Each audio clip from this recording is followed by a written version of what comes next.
For a while, I wanted to create my own detective game.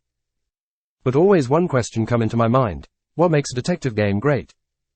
That's a question that made me think for a long time. For that, I returned to the games that I had played before.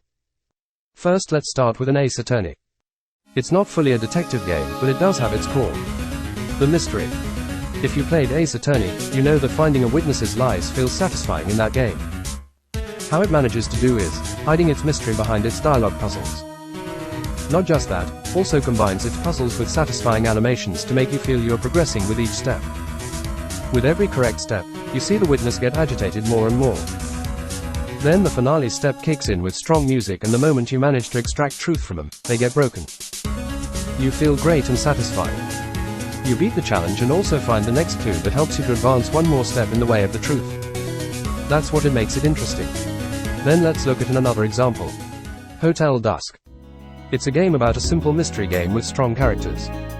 Every character have its own individual stories to tell and listen. Compared to the Ace Attorney, Hotel Dusk doesn't have complex dialogue mechanics, but what makes it satisfying is revealing the engaging character stories and piecing them together for seeing the bigger picture and revealing the mystery. When you connect to one of their characters, you want to continue more and more. That is what makes you motivated to continue. And one more example. Professor Layton. Professor Layton is a puzzle game that focuses variety in its big mystery. In Professor Layton game, we progress with solving variety of puzzles given to us by strange folk around the mysterious towns and slowly exploring its town with going forward step by step in every corner of the town. With every step and every thought-provoking puzzle, we get closer to solving the mystery that the town hides.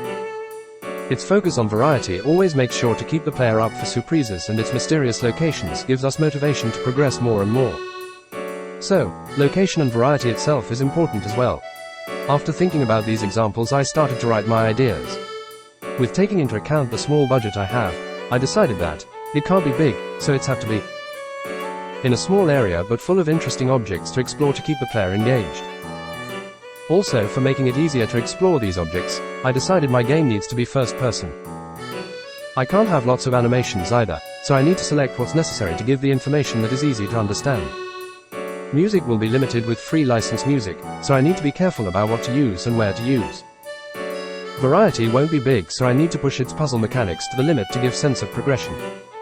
To use what kind of puzzles, I thought about clue finding from the environment with clicking on it, and also make these objects usable depending on the environment.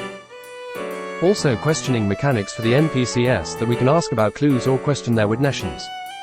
So I started working. I first added the FPS controls, then created a house with some rooms in it. After that, I draw an NPC sprite, because I thought 2D is easier to animate. Then transferred him to the game with using billboard effect. After that, I created UI for inventory, pause screen and dialogue. But of course it's not enough. My next plan is adding the dialogue system and environmental interaction system next. For that, you need to wait for the next video. Until then, thanks for watching and hopefully, see you later.